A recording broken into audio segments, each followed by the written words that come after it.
احادیث اور روایات میں بھی بے شمار احادیث ایسی ہیں کہ جن احادیث میں وقت کی اہمیت اور فضیلت کو بتایا ہے۔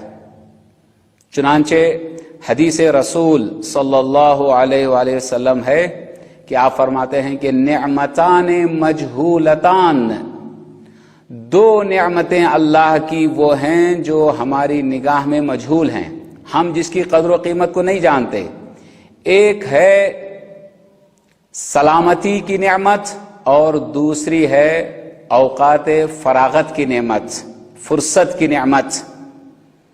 اس لیے کہ جب تک انسان تندرستی کے عالم میں زندگی گزارتا ہے اس کی قدر و قیمت کو نہیں جانتا، اس سے بھرپور فائدہ نہیں اٹھاتا، بیماری کے بعد تندرستی کی قدر و قیمت کو پہچانتا ہے۔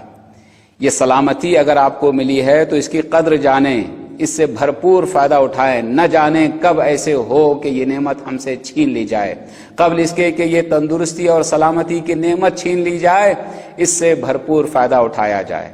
دوسری نعمت جو ہماری مجہول ہے، جس کی قدر و قیمت کو ہم نہیں جانتے، وہ ہے اوقات فراغت، جو ہمارے پاس وقت دیا گیا ہے، خصوصیت کے ساتھ جوانی کا وقت۔ جوانی کا وقت جہاں زندگی کی بہار ہے، جہاں خواہشات کا غلبہ ہوتا ہے، جہاں خواہشات انسان کو اپنی لپیٹ میں لینا چاہتی ہیں، ایسے میں اگر انسان اس جوانی کے وقت کو خدا کی راہ میں بسر کرے تو خداوند عالم کو جوانوں کی عبادت بہت زیادہ پسند ہے۔ اسی لیے حدیث میں ہے، امام حسن مجتبی علیہ الصلاۃ والسلام فرماتے ہیں کہ قیامت کے دن انسان کو اس وقت آگے نہیں گزارا جائے گا جب تک کہ چار چیزوں کا اس سے سوال نہ کر لیا جائے۔ ان مال ہی، مال کے بارے میں، جو کچھ مال ہمارے پاس ہے یہ خدا کی نعمت ہے،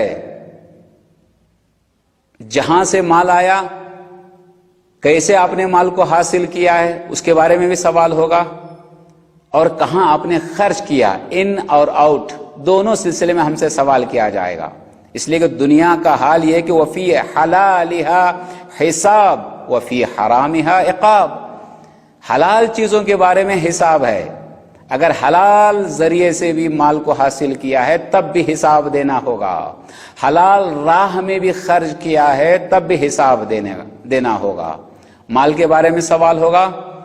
وَعَنْ عُمْرِهِ فِيمَا أَفْنَاهُ، یہ جو زندگی کی نعمت ہمیں ملی ہے، یہ جو عمر ہمیں دی گئی ہے، خداوند عالم اس عمر کے بارے میں بھی ہم سے سوال کرے گا کہ تم نے عمر کو کہاں گزارا، کیسے گزارا، اس دی ہوئی زندگی کو تم نے کہاں صرف کیا، کس حالت میں زندگی گزاری، سوال کیا جائے گا۔ کہیں ایسا نہ ہو کہ جب قیامت میں ہمیں ہماری زندگی اور عمر کے بارے میں پوچھا جائے اور ہمارے پاس جواب دینے کے لیے کچھ نہ رہ جائے۔ اسی لیے اسی دنیا میں جب تک ہم زندگی گزار رہے ہیں تیاری کریں اور وقت سے، زندگی سے، عمر سے بھرپور فائدہ اٹھائیں تاکہ کل قیامت کے دن ہم جواب دے سکیں۔ تیسرا سوال، وَعَنْ شَبَابِهِ، عمر کا جو خاص حصہ ہے، انسانی زندگی کا جو خاص حصہ ہے جسے بہار زندگی کہا جاتا ہے، وہ جوانی ہے۔ جوانی انسان کی زندگی میں بہت خاص حصہ ہے، اسی لیے روایت میں بتایا گیا کہ جوانی کی عبادت اللہ کو بہت زیادہ پسند ہے۔ بوڑھا انسان عبادت نہیں کرے گا تو اور کیا کرے گا؟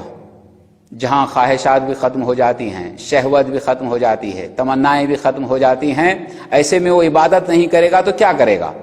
جہاں جوانی میں انسان کے پاس خواہشات کا غلبہ ہوتا ہے، شہوت کا غلبہ ہوتا ہے، تمنائیں عروج پر ہوتی ہیں، ایسے میں اگر انسان اپنے اس زندگی کے حصے کو خدا کی راہ میں صرف کرے تو اللہ کو ایسی جوانی کی عبادت بہت ہی زیادہ پسند ہے۔